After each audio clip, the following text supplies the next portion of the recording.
Hey everybody, it's your friend Jason Pound here answering the top questions asked by home buyers in today's real estate market.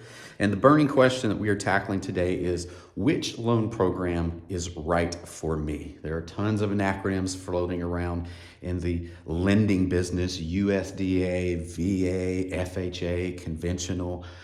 It can make your eyes and your ears bleed when you start digging into these loan programs.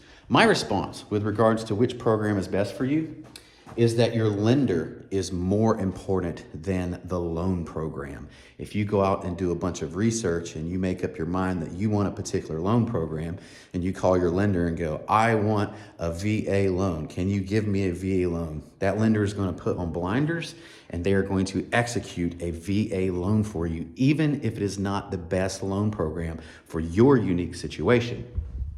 So it is important that you're dealing with a lender of good reputation that has a fairly moderate to high level amount of transactions each year, so they're getting enough repetitions and enough diversity in their lending portfolio so they are comfortable with all of the loan programs and can actually advise you and use calculators to mathematically show you which one is the best for your situation.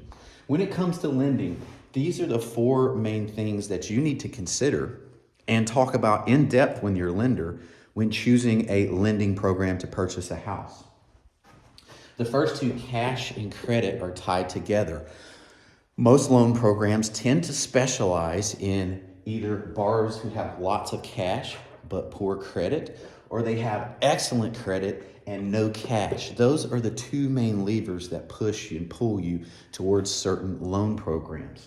So once you figured out how much cash that you have to put into the deal, call that skin in the game, and once we've determined what your credit position is, then we move into these, I guess you would call them secondary and tertiary considerations. The type of property that you're purchasing.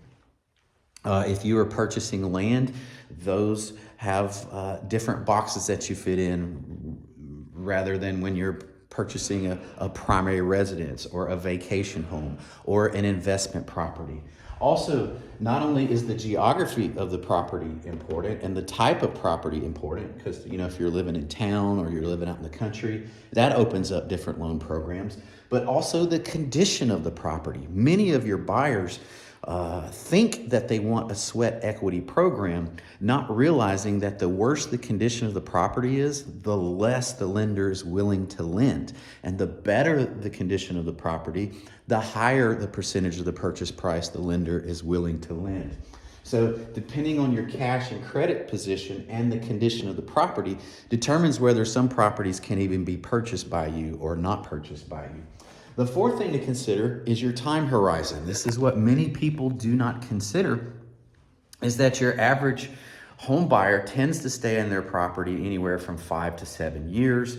And then at that point, they do some sort of debt reconsolidation loan or debt consolidation loan, or they upgrade, they sell and they move, or they turn it into a rental investment property. So the time horizon that you are going to keep that loan structure in place becomes very important.